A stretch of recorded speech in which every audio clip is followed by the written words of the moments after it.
Did you know that learning just a few Latin roots could give you hundreds more English words? Today, I'm going to introduce you to some Latin root words that will blow up your English vocabulary. By the way, the word introduce is actually made up of two different Latin roots that are super useful, but that comes just a little later in the video. Do you know what you would call somebody that likes to speak a lot? Well, you might call this person loquacious. This word loquacious actually comes from the word loqui, which means to speak. And there are a lot of related words, such as colloquial. This comes from the Latin colloqui, to speak together. And then we have eloquent. This is somebody who speaks well. And soliloquy, this is when somebody speaks alone. In Latin, it is soliloquium. And what about circumlocution? If I told you that the word circum means around, you'd be able to figure out what this means, right? That's right, it is literally a speaking around. When somebody likes to talk about something but not get straight to the point, they are circumlocuting. What about a ventriloquist? If I told you that the word venter means stomach, do you think you could tell me what this word means? That's right, it is somebody who speaks with their stomach. Now, what about grandiloquent? Well, this is somebody who likes to use big language, likes to use extravagant words. Do you know what somniloquence is? Somnus means sleep, and so this is literally the act of speaking in one's sleep. So what is another way we could describe somebody that likes to fight? Well, we could describe them as pugnacious. Pugnacious comes from the Latin word pugnare, which means to fight. Related to this root, there is also repugnant. What about impune?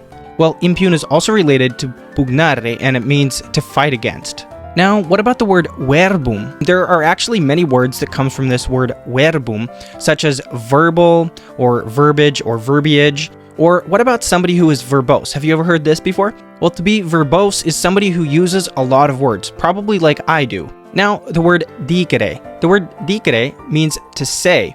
There are a lot of words that come from this: dictate, indicate, contradict. The word contra means against, so contradict literally means to say against. A benediction obviously is kind of a blessing towards somebody, right? Or on the contrary, malediction, this is like a curse. Then there's also dedicate, predict. Pre means before, so when you put these words together, literally means to say beforehand. And verdict, veritas, means the truth, so verdict literally is saying the truth. What is that thing called when somebody kills another person?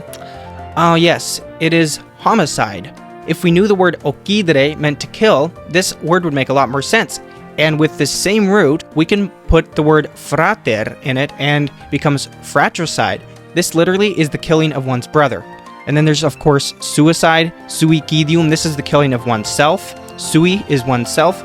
There's herbicide.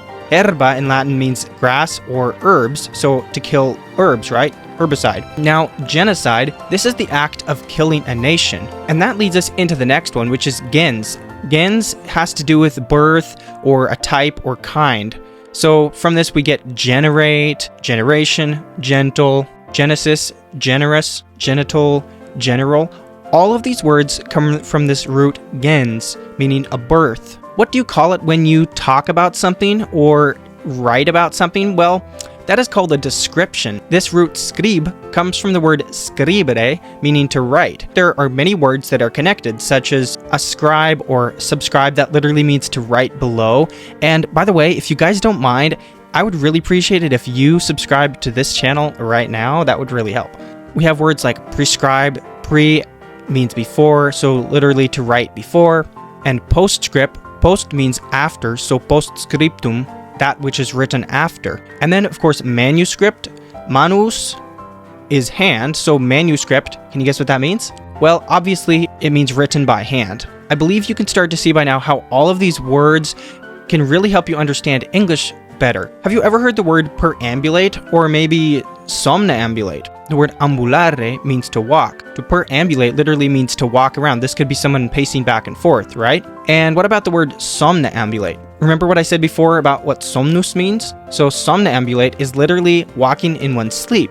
Of course, in English, we get words like ambulatory, ambulance. All of these words come from this word ambulare. The word preamble is literally an introduction, like to walk before. I promised earlier in the video that I would talk about this word introduce. Intro means into, as you might expect, and ducere means to lead. So an introduction is literally a leading into. In English, there are also many other words that have this root duc. Can you name any of those? Well, what about conduct? Conducting an orchestra, right? Or what about abduct? Ab means from, so to abduct is literally to lead away from, or seduce, but what about reduce? Re means again, so to reduce is to lead again. What about produce or subdue? Sub means below, so literally to lead below. Isn't it crazy how all of these words seem to be just magically tied together? The Romans were very descriptive with their words, and they didn't invent a lot of words. So are you guys efficient? Well, what does it mean to be efficient? This word efficient actually comes from the word facere, which means to make. So somebody who is efficient is good at making things. And in Latin, there's also the word factorium, factory. This was a place where things are made, to make out of, ficere, and defect. And what about infect? In obviously is the same in Latin and in English, so infect, literally to make in, so you get an infection, it gets in your skin, or affect, or even the word faculty is related to this word facere. What about the word transportation? This word is actually made up of two different Latin words. We have the prefix trans and then portare. This is literally to carry across. This is just one example. And then import. Well, this is literally to carry in. What about export? This is to carry out of, right? Portable. This is something that we can carry. What about the word auditorium? This actually comes out of the Latin word audire, which means to hear. We get words such as audible or audition or audience, right? All of these words come from this word audire. So what do you guys think so far? Have you learned something from this video? If you liked this video, please consider checking out the video that I did on crazy English words that come from Latin. Alright everyone, that is it for this video, and I will see you in the next one. In proximum.